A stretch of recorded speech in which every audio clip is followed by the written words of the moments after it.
যখন বাংলাদেশে উনি বলছিল যে আপনারা ভোট দেন, আমি জুলাই সনদ বাস্তবায়ন করব গণভোটে, এটা বলার পরে ভাইয়াকে সবাই এভাবে বলে দেখছে বিএনপিকে যে এটা সুন্দর। 180 দিন পরে ফুটে গেছে ভাইয়া। এখন এই যে ফুটে গেছে ভাইয়া, এই ফুটার জন্য দায়ী কি? এটা কি আমরা জনগণ দায়ী? 1 নম্বর দায়ী হলো সালাউদ্দিন। 2 নম্বর হলো আরেকজন আছেন, এগুলো নামে মনে থাকে না, এই যে জ্বালানি মন্ত্রী। উনি বলে যে লোডশেডিং এর তারের দূরত্বের কারণে লোডশেডিং হয়। তারপরে ওনাদের আরেকজন আছেন অর্থমন্ত্রী, হলো ইসলামী ব্যাংক দখল করতে গেছে। তারপরে ওনাদের একজন স্বাস্থ্যমন্ত্রী আছেন, উনি হলো আদ্দিন হসপিটাল দখল করতে গেছেন। একজন এডুকেশন মিনিস্টার আছে, উনি ছাত্রদের বললো ব্রয়লার মুরগি, এবং বললো এটা আমি আমার মেয়েকে বলছি, তোমাদের বলি নাই।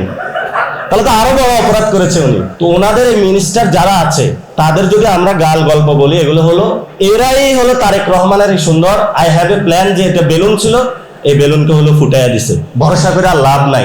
অনেকে একটু বুঝছিল যে না একটু দেখি, মনে হয় যায় লন্ডন যায় পরিবর্তন হয়েছে, কিন্তু সবাই বুঝা গেছে পরিবর্তন না। একটা প্রধানমন্ত্রী বলতেছে প্রোগ্রামে, এই গুপ্ত গুপ্ত গুপ্ত, এটা প্রধানমন্ত্রী ভাষা, এটা কোনো প্রধানমন্ত্রীর ভাষা হইতে পারে না। তার বলছে তুই বয়, এটা কোনো প্রধানমন্ত্রীর ভাষা হইতে পারে না।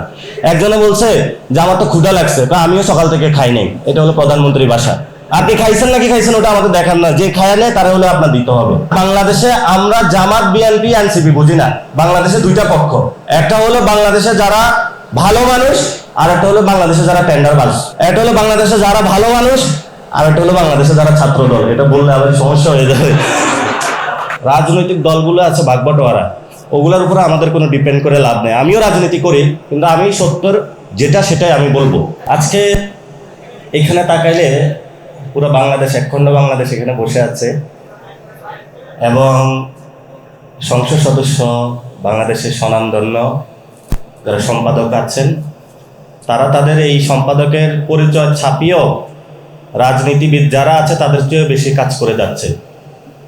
ডাকসুর যারা আছেন, এই মোসাদ্দেক আলী যে বইটা হলো কাজ করেছে, অনেকে বলে মোসাদ্দেক কি বলে, মোসাদ্দেক হলো কাজে পরিচয় দেয়, এই কাজ আজকে চলে এসেছে আমাদের সামনে। তারপরে হলো ডাকসুর মাস্টার মাইন্ড আছেন একজন, যে জিএস, উনি হলো মূল, এই যে আপনারা যা দেখেন পিছনে অনেক খেলা খেলে উনি। আমাদের সাদিক কায়েম আছেন, আপনি নতুন বিবাহ করেছেন, আপনার জন্য শুভকামনা। তারপরে ইনকিলাব মঞ্চে জাবের আছেন, যিনি ওসমান হাদি ভাইয়ের যে আজাদির লড়াই খুবই ধীরস্থিরভাবে বুদ্ধি দিয়ে, ছাত্রদলের মতন মারামারি করে না, খুব সুন্দরভাবে হলে এগিয়ে দিচ্ছেন। এখানে শফিক ভাই আছেন, যিনি তো তরুণ বয়স থেকে লড়াই করে যাচ্ছেন। এখানে শফিক ভাই আছেন, আপনার দেখলে আমার ডন ডন লাগে। উনি যেভাবে এখান থেকে আসতেছিল, মনে হচ্ছে ওনারে হাঁটা দিলে শেখ হাসিনার বাংলাদেশে আসবে না। আমাদের মাহমুদ ভাই আছেন, যিনি বাংলাদেশে একটা স্বপ্ন বুনে দিয়েছেন প্রজন্ম থেকে প্রজন্মান্তরে, এবং উনি পত্রিকা অফিসে বসে থাকেন, কিন্তু আমার মনে হয় উনি সম্পাদকের চেয়ে বড় বাংলাদেশের হলো পলিটিশিয়ান। এটাকে আমি বলবো ওনাকে, কারণ উনি যে কত কিছুর আর্কিউটা করে ফেলেছেন সেটা বাস্তবায়ন হচ্ছে। এখানে সম্মানিত স্যার আছেন, ডাকসুর যারা একটা টিম আছে যারা ডেডিকেটেডলি কাজ করে যাচ্ছে। কিন্তু আমরা আজকে যেটা জানলাম, ডাকসুর যে প্রোগ্রামগুলো হচ্ছে সেগুলোতে মিডিয়ার একটা সেন্সরশিপ এসেছে। এটা হলো বিএনপির অফিস থেকে বা অন্য কোথাও থেকে, নাম বললে তো আপনার সমস্যা। তো যার কারণে মিডিয়াগুলো হলো এখানে প্রোগ্রামগুলো কাভার করছে না। আমি বিপির সাথে কথা বললাম, তারা প্রতিনিয়ত প্রোগ্রাম করে যাচ্ছে, দিনে 2 থেকে 3টা প্রোগ্রাম থাকে। তারপরে বিভিন্ন জায়গায় যতগুলি স্টুডেন্টদের সমস্যা নিয়ে তারা কাজ করে যাচ্ছে, এগুলো মিডিয়ায় আসতে দেয় না, মিডিয়াকেও এখানে আসতে দেয় না। এবং সাথে সাথে ওনাদের উপরে বিভিন্ন ধরনের প্রোপাগান্ডাও চালানো হচ্ছে, যে কীভাবে হলো ডাকসুর যে কাজগুলো হচ্ছে এগুলো ব্যর্থ করা যায়। কিন্তু ডাকসু তার কাজেই প্রমাণ করে দিবে এটা বাংলাদেশের সবচেয়ে সফল ডাকসু, এবং ভবিষ্যতেও তাদের পদচিহ্ন থেকে আমরা আশা করবো আরও সফল ডাকসু আসুক। তবে পদরেখা বা পদচিহ্ন এখান থেকে শুরু হয়েছে, এটা আমাদেরকে স্বীকার করতে হবে। আমাদের যে এটা আপনাদের কাছে কপিটা চলে যাবে, এই বইটার নাম দিয়েছে হলো বারুদ মাখা কথামালা। এটা সবাই দেখতে পাচ্ছেন, এটার মূল্য লেখা হচ্ছে 500 টাকা। হয়তো অত টাকা রাখা হবে না, অথবা কম রাখা হবে পার্সেন্টেজ দিয়ে। আপনারা পুরো বাংলাদেশে যারা দেখছেন, আপনার বন্ধু বান্ধবকে বইটা কেনার জন্য বলবেন, ওসমান হাদি ভাইয়ের কথাগুলো খুব সুন্দরভাবে এখানে লেখা আছে এবং এটা একটা ঐতিহাসিক দলিল হয়ে থাকবে। তো আমি আজকে এই বই থেকে একটা লাইন উচ্চারণ করতে চাই।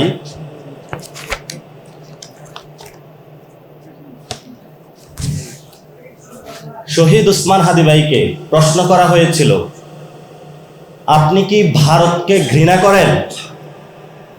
উনি উত্তর দিয়েছিল, রাষ্ট্র ভারত আর ভারতের জনগণ এ দুটো একদম দুটো ভিন্ন ভিন্ন জিনিস অথবা এন্টিটি।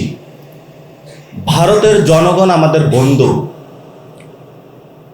এবার কলকাতার ভাই বোনেরা আমাদের জুলাই আন্দোলনে সেখানে নেমেছে, মিছিল করেছে। যেই ইন্ডিয়া দখলদারিত্ব করতে চায় শুধু বাংলাদেশ না, তার সমস্ত প্রতিবেশীদেরকে দখল করে একটা রাম রাজত্ব কায়েম করতে চায়। আমরা সেই দখলদার ইন্ডিয়ার বিরুদ্ধে। উনি খুবই স্পষ্ট বার্তা দিয়ে গিয়েছেন। বাংলাদেশের অনেকেই মুজিববাদী শক্তি যারা, তারা ওসমান হাদি ভাইকে প্রমাণ করতে চাচ্ছে সে নাকি ইন্ডিয়া বিরোধী। আমরা বলবো ইন্ডিয়ার দুইটা এন্টিটি, এটা সত্য। ভারতীয় যারা জনগণ, আমরা একসাথে কাঁধে কাঁধ মিলিয়ে পাকিস্তানেরও যারা জনগণ ব্রিটিশদের বিরুদ্ধে যুদ্ধ করেছিলাম, ফলত সেইখানে জনগণের মধ্যে কোনো বিভেদের দেওয়াল নাই। বিভেদের দেওয়াল তুলেছিল ব্রিটিশরা। সেই যে বিভেদের দেওয়াল, সেই দেওয়ালের বড় একটা এই ভারত রাষ্ট্রের যে এস্টাবলিশমেন্ট তাদের কাছে দিয়ে গিয়েছিল।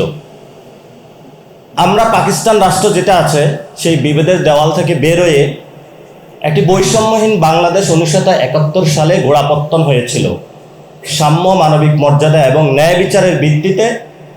সেখানেও অনেক আজাদির সংগ্রামের পুরুষ ছিলেন, 47 আজাদির সংগ্রামের পুরুষ ছিলেন অথবা নারী ছিলেন। এভাবে যুগে যুগে অনেক সংগ্রামী মানুষ ছিলেন যাদের রক্তের মধ্যে কোনো বিভেদের দেওয়াল নাই। আপনারা জুলাই আন্দোলনে দেখেছেন, কৃষক, শ্রমিক, মজুর, কুলি সবার একসাথে রাজপথে রক্ত পড়েছে। এই রক্তটায় কোনো চিহ্ন করা যায় না এটা কি জামায়াত ইসলামের রক্ত, নাকি বিএনপির রক্ত, নাকি হলো কোনো সাংবাদিকের রক্ত। সেই রক্তটার একটি লাল চিহ্ন ছিল যে রক্তের মধ্য দিয়ে প্রতিনিয়ত আমাদের আজাদির ডাক দেওয়া হয়েছিল। সে আজাদির বাংলাদেশের যে অগ্নি স্ফুলিঙ্গ, এটার স্ফুরণ ঘটিয়েছিলেন শহীদ ওসমান হাদি। উনি অনেকভাবে কাজ করতে চেয়েছিলেন। আমি যখন নাগরিক কমিটির আহ্বায়ক ছিলাম, ওইখানে উনি কাজ করতে চেয়েছিলেন। পরে আমি ওনাকে বললাম যে আপনি একটা আসন গুছান। তো উনি যে পিরোজপুর নাকি ঝালকাঠিতে গেলেন, যাওয়ার পরে সেখানে হলো 20-30 জন লোক নিয়ে গুছালেন। তো ওইখানে দেখলেন যে অনেক প্রবলেম।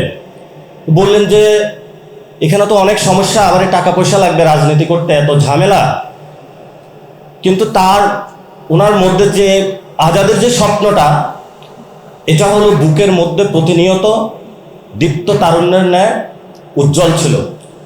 পরবর্তীতে উনি এসে কালচারাল লড়াইটা হলো শুরু করে দিয়েছেন। তো উনি আমাকে একদিন বললেন যে আমি নাগরিক কমিটিতে তো আছি, কিন্তু আমি এই ফ্রন্টে ইনকিলাব যে মঞ্চটা, এটা আমি ভাঙবো না।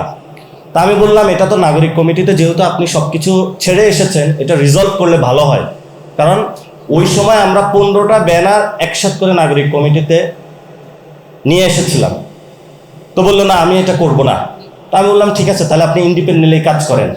তো আমাকে বললেন যে আমি নাগরিক কমিটিও করব, ইনকিলাব মঞ্চ করব, দুইটা কাজ একসাথে চালাইতে হবে। আমি বললাম তো আমার জন্য এটা একটু ডিফিকাল্ট হয়ে যাচ্ছে, তবে আপনি আপনার লড়াইটা চালান, I am with you, no problem. তো অনেক কথা হয়েছিল, অনেক অভিমানও হয়েছিল এবং সেটা উনি প্রমাণ করেছেন। ইনকিলাব মঞ্চের পরবর্তীতে ওনার যে ক্ষোভের সঞ্চার হয়েছিল, সেটাকে শক্তিতে রূপান্তর করে আরও দুর্বার গতিতে হলে উনি কাজ করেছেন। এবং এখানে জাবের আছে, প্রথমে উনি একটা পোস্টার বানাইছিলেন। পোস্টার নিয়ে বিভিন্ন পার্টি অফিসে যেতেন, আমাদের অফিসেও গিয়েছিলেন। কেউ ওইভাবে পাত্তা দিত না, কথা বলতো না, ফোন দিলে ফোন ধরতো না। কিন্তু হলো যে পাগল যে তাকে থামায় কে, উনি লেগেছিলেন। এমনভাবে লেগেছিলেন পুরো বাংলাদেশে শহীদ ওসমান হাদি ভাইকে অস্বীকার করে বাংলাদেশে কোনো রাজনীতি করার সুযোগ নাই, এটা উনি প্রমাণ করিয়া দিয়েছেন। তবে এটা দুঃখজনক যে এই প্রমাণটা করার জন্য ওনার মরতে হয়েছে, শহীদ হতে হয়েছে। আমরা আর কোনো ভাইকে হারাতে চাই না।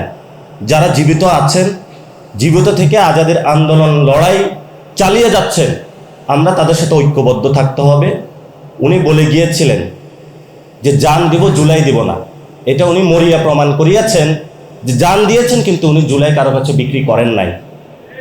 এবং সেই লড়াইটা সামগ্রিকভাবে যারা দল বাংলাদেশে আছে, এরা জুলাইকে এগিয়ে নিতে পারবে না। জুলাই বাংলাদেশের জনগণের, জুলাই হলো ছাত্রদের।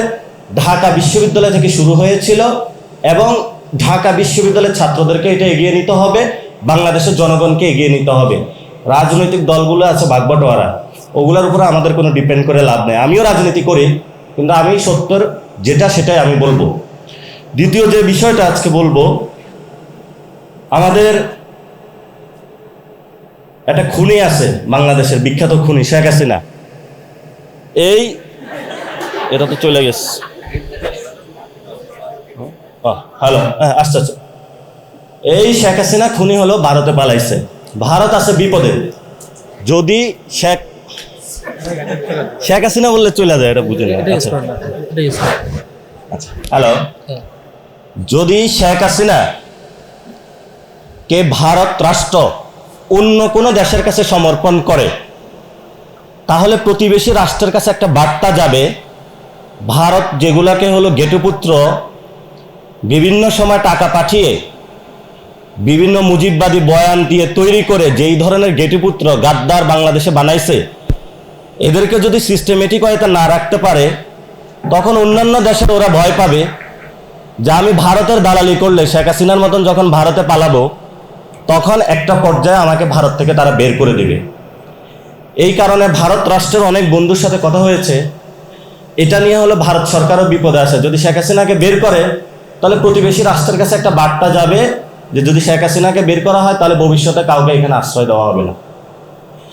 আবার যদি তারা রাখে, সেখানেও বাংলাদেশের জনগণ বলে দিয়েছে ন্যায্য সমতার ভিত্তিতে বাংলাদেশের পানি সমস্যা সমাধান, আবরার ফাহাদ যেই জন্য লড়াই করেছিলেন, বাংলাদেশের সীমান্ত সমস্যা সমাধান, কুশিন চলবে না, বাণিজ্যিক যে ব্যবস্থার ভারসাম্য, দাদাগিরি নয়, ন্যায্যতা, বন্ধুত্ব এবং সম্মানজনক একটা অবস্থানে যদি তারা আসে এবং শেখ হাসিনা যদি একটা ব্যবস্থা করতে তারা পারে, তাহলে বাংলাদেশ হলো ভারতের সাথে কথা বলতে আগ্রহী।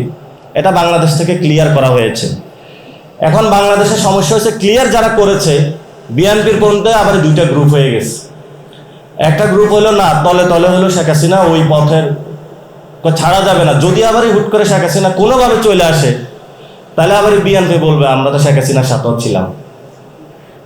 তো আমরা যারা দেশপ্রেমিক, বিএনপির একটা অংশ আছে, আমরা তাদেরকে বলবো শক্ত করে হালটা ধরে রাখুন। বিএনপির যারা তৃণমূলের নেতাকর্মী, তারা জিয়াউর রহমান, বেগম খালেদা জিয়াকে ভালোবেসে এসেছিল এবং পরবর্তীতে যখন এই জনাব তারেক রহমান ক্ষমতায় আসলেন, সেখানে আমরা তাদের যে আগের যে লিগেসি, সেটাতে কিছু ব্যত্যয় দেখতে পাইলাম। এবং ব্যত্যয়ের এমন একটা পর্যায়ে আসলো যে জগন্নাথ ভার্সিটিতে ছাত্র সংসদে যারা নির্বাচিত হয়েছিল, তাদেরকে দিনে দুপুরে দিয়ে লাঠি, হকি স্টিক দিয়ে তারা আঘাত করেছে। হসপিটালে গিয়েছে, হসপিটালেও আঘাত করেছে। আমরা হবিগঞ্জে দেখে এসেছিলাম। আগে তো বালু ট্রাক বসাইছে, এবার খালি ট্রাক বসাইছে, ওইটা আমরা সরাইছি। এরপরে দেখি ট্রাক্টর যেগুলো করে মাল টানে, ওগুলা বসাইছে। এরপরে 500 পুলিশ, পুলিশের পরে এবিবিএল এর পিছনে হলো সবার হাতে রামদা, দা, কুড়াল, হাজার হাজার লোক। তা আমি হলো একটা মাঝখান দিয়ে পুলিশের ব্যারিকেড বাইঙে ফেলছি, সামনে যায় দেখি যে আরো অবস্থা খারাপ। পরে চিন্তা করলাম ওদিকে না যায়, যে ধরনের সন্ত্রাসী বাহিনী তারা জন্ম দিয়েছে বাংলাদেশে, এই সন্ত্রাসী বাহিনী থেকে যদি বাংলাদেশকে রক্ষা করতে হয়, তাহলে শহীদ ওসমান হাদি ভাইকে যারা শুধু স্লোগান দিলে হবে না, ওনার যে আদর্শ এটা ধারণ করে নতুনভাবে দাঁড়াইতে হবে। আর নতুনভাবে দাঁড়াইতে হলে ওনার কথা শোনার জন্য এই বইতে প্রত্যেকটা চ্যাপ্টারে স্ক্যান করলে বক্তব্যটা পেয়ে যাবেন। হাদি ভাই প্রত্যেকটা জায়গা যখন আপনি ঠেকে যাবেন যে সামনে কিভাবে আগাইতে হবে, সেই জায়গাটা হাদি ভাই হলে এই বইটার কথাগুলা লিপিবদ্ধ করা আছে, এটা পড়ে পড়ে আগাইতে হবে আমাদের। আল কোরআন তো আছে। তো হাদি ভাইয়ের বড় একটা জায়গা ছিল, যেটা আমরা আজকে সবাই দিব কিনা আমি ভয় পাইতেছি। উনি বলেছিলেন ইনকিলাব জিন্দাবাদ, আর একটা শব্দ আছে মুজিববাদ মুর্দাবাদ। আমরা আজকে এই হলে এক মিনিট একটু স্লোগান দিই আপনাদের একটু। ইনকিলাব জিন্দাবাদ, মুজিববাদ মুর্দাবাদ। ইনকিলাব জিন্দাবাদ, মুজিববাদ মুর্দাবাদ। উনি আরেকটা স্লোগান দিয়েছিলেন, নারায়ে তাকবীর। এটা সবার স্লোগান। এই নারায়ে তাকবীর স্লোগান দেওয়ার বাংলাদেশের সকলের অধিকার আছে। উনি এটা সার্বজনীন ভাবে এই দাবিটা উত্থাপন করেছিলেন। আমরা আশা করব এই দাবিটার সাথে সাথে উনি যে স্লোগানগুলো ছড়িয়ে দিয়েছেন বাংলার বুকে, সেগুলো ধারণ করতে হবে। শেষ পর্যায়ে একটা কথা বলে শেষ করব। আমার তো পাশের হল ছিল জিয়াউর রহমান হল। এই হলে আসতাম নুডলস খাওয়ার জন্য। তো এই হলের ছাত্রলীগের সেক্রেটারি ছিল আলামিন, ও আমাদের ব্যাচমেটই। ওরা হলো হলের ছাদে হলো মদের ব্যবসা করতো, গাঁজার ব্যবসা করতো। এবং এখানে একটা রিডিং রুম ছিল না বঙ্গবন্ধু হলে, খুবই বাজে অবস্থায় তারা পড়াশোনা করতো। একটা অডিটোরিয়াম ছিল না। আজকে এই হলে শহীদ উসমান হাদিবের যখন এই হলের নামকরণ করা হলো প্রস্তাবিত, আজকে জুলাই স্মৃতি ভবনে এসে একটা অডিটোরিয়াম হয়েছে। এটা জনগণের ট্যাক্সের টাকা, এটা কারো টাকা না। কোনো দল যদি দাবি করে যেটা আমার টাকা, বিএনপি দাবি করবে, এনসিপি দাবি করবে, যেমন এটা হলো জনগণের ট্যাক্সের টাকা। স্টুডেন্টরা ট্যাক্স দেয় সরকারকে, তাদের পড়াশোনার দায়িত্ব সরকারের। সরকারের অবকাঠামো নির্মাণ করতে হবে। ডাকসুর আমি শুনলাম বিপি থেকে যে প্রস্তাবিত ভবনের একটা বাজেট হয়েছে, কিন্তু সেটা নিয়ে কাজ করতে দিচ্ছে না তারা। কারণ তাদের ওইটারই চাঁদাবাগ মনে করতেছে, পরে এটা করলে বড় চাঁদাবাগ পাবে। এখন যদি করে সাদিক কাইমটা হলো চাঁদাবাজদের বিরুদ্ধে অবস্থান নেবে, এই জন্য তারা কোনো কাজ করতে দিচ্ছে না। আর অনেকগুলা প্রকল্প আছে, সেগুলো তারা করতে দিচ্ছে না। তো এরা ফাইট করে যাচ্ছে, আমরা ওনাদের সাথে আছি ইনশাল্লাহ। এখন বলবো গত 180 দিনে বাংলাদেশের মানুষ কি অবস্থায় আছে। 180 দিনে প্রথমে বাংলাদেশের সবচেয়ে এখন নিপীড়িত হলো পোশাক শ্রমিকরা। স্বয়ং সিপিডি বলতেছে যে অনেক 900-র মতন কারখানা বন্ধ হয়ে গিয়েছে, হাজার হাজার শ্রমিক হলো কর্মহীন। দ্বিতীয় নাম্বার পরিবহন সেক্টরে। কালকে এক উবার ড্রাইভার আমাকে বলতেছে যে আপনারা কথা বলেন না কেন, যে আমি হলো সিরিয়াল ধরে সারা রাত হলো গ্যাস পাই না, সিএনজিরা হলো দাঁড়ায় আছে। আপনারা যে কোনো পেট্রোল পাম্পে যাইবেন, সিএনজি স্টেশনে যাইবেন, কোথাও গ্যাস নাই, সরকার গ্যাস দিতে পারতেছে না। তো একজনকে জিজ্ঞেস করলাম যে কাহিনীটা কি ভাই? বললো কাহিনী হলো যে প্রথমে তেল দেয় নাই, পরে তখন হলো এদের সিন্ডিকেট যারা আছে হাওয়া ভবনের, এদের পকেটে যখন টাকা ঢুকছে তখন হলো তেল চলে আসছে। তো এখনও বলতেছে যদি ভবিষ্যতে আমাদের গ্যাসের দাম বাড়ায় দেয়, সিন্ডিকেটে টাকা নিয়ে যায়, তাহলে নাকি গ্যাস চলে আসবে। তা আমরা আশা করব যে সরকারের এইসব ছল ছাতুরি না করে ভবিষ্যৎ বাংলাদেশে গ্যাস, বিদ্যুৎ, পোশাক শ্রমিক যারা রয়েছে তাদের সমস্যার সমাধান করতে হবে। যারা পরিবহন খাতে রয়েছে তাদের সমস্যার সমাধান করতে হবে। আরেকটা বড় সমস্যা হচ্ছে, সেটা হলো পুরো বাংলাদেশের কৃষকদের মধ্যে হাহাকার। সারের বস্তা 1300 টাকা, ইউরিয়া সার। সেই 1300 টাকা সার ওইখানে কিনতে হচ্ছে 1800 টাকা। তো আমি একজন কৃষককে জিজ্ঞেস করলাম টাকাটা কই? কয়টা কি আপনি বুঝেন না, না বুঝলে রাজনীতি করতে আসছেন কেন? কয় এটা ভাইয়ার কেউ পকেটে চলে গেছে। তো ভাইয়া হলো সারও টাকা নিয়ে যায়, পেট্রোল পাম্পেও টাকা নিয়ে যায়, গ্যাস স্টেশনেও টাকা দিয়ে যায়। ভার্সিটি ভাইয়ার আবার এই সন্তানরা আছে, তারা হলো বিভিন্ন প্রকল্প হলো ধরে রাখছে যে না এগুলা যদি কোনো টেন্ডারের টাকা না পাইলে। এখন হলো ভাইয়ার আমরা জগতে আছি, এই ভাইয়ার জগতে যে অবস্থায় 180 দিনে, ভাইয়া 180 দিন পূর্বে কি অবস্থায় ছিলেন, 180 দিনে কি অবস্থা হয়েছে আমি আপনাদের একটা এক্সাম্পল দিয়ে দেখাবো। এটা হলো ভাইয়ার একটা প্ল্যান। ভাইয়া হলো এইভাবে ফুলে ফুফে হলে বাংলাদেশে আসছে। এখন যখন আইসা বলছে যে আমি শহীদ উসমান হাদিবের বিচার করব, যখন আইসা বলছে বাংলাদেশের সকল জুলাইয়ের হত্যাকাণ্ডের বিচার হবে, যখন বাংলাদেশে উনি বলছিল যে আপনারা ভোট দেন, আমি জুলাই সনদ বাস্তবায়ন করব গণভোটে, এটা বলার পরে ভাইয়াকে সবাই এভাবে বলে দেখছেন, বিএনপিকে, যে এটা সুন্দর। 180 দিন পরে ফুটে গেছে ভাইয়া। এখন এই যে ফুটে গেছে ভাইয়া, এই ফুটার জন্য দায়ী কি? এটা কি আমরা জনগণ দায়ী? এই জনগণের জন্য 1 নম্বর দায়ী হলো সালাউদ্দিন। 2 নম্বর হলো আরেকজন আছেন, টুকু ভাই মনে হয় নাকি, এগুলো নামে মনে থাকে না, এই যে জ্বালানি মন্ত্রী। উনি বলে যে লোডশেডিং এর তারের দূরত্বের কারণে লোডশেডিং হয়। তারপরে ওনাদের আরেকজন আছেন অর্থমন্ত্রী। অর্থমন্ত্রী হলো ইসলামী ব্যাংক দখল করতে গেছে। তারপরে ওনাদের একজন স্বাস্থ্যমন্ত্রী আছেন, উনি হলো 8 দিন হসপিটাল দখল করতে গেছেন। একজন এডুকেশন মিনিস্টার আছে, উনি ছাত্রদের বলল ব্রয়লার মুরগি, এবং বলল এটা আমি আমার মেয়েকে বলছি, তোমাদের বলি নাই। তাহলে তো আরো বড় অপরাধ করেছে উনি। তো ওনাদের এই মিনিস্টার যারা আছে তাদের যদি আমরা গাল গল্প বলি, এগুলো হলো এরাই হলো তারেক রহমানের এই সুন্দর আই হ্যাভ এ প্ল্যান, যে এটা বেলুন ছিল, এই বেলুনকে হলো ফুটাইয়া দিছে। তা আমরা নতুন বাংলাদেশে ইনশাল্লাহ আমরা মনে করব যে আপনারা ছাত্র আছেন, আপনাদের এখনো বাংলাদেশকে লিড দিতে পারবেন আপনারা। ওনাদের উপরে ভবিষ্যতে ভরসা করে আর লাভ নাই। অনেকে একটু বুঝছিল যে না একটু দেখি, মনে হয় যায় লন্ডন যায় পরিবর্তন হয়েছে, কিন্তু সবাই বুঝা গেছে পরিবর্তন না। এটা প্রধানমন্ত্রী বলতেছে প্রোগ্রামে, এই গুপ্ত গুপ্ত গুপ্ত, এটা প্রধানমন্ত্রী ভাষা, এটা কোনো প্রধানমন্ত্রীর ভাষা হইতে পারে না।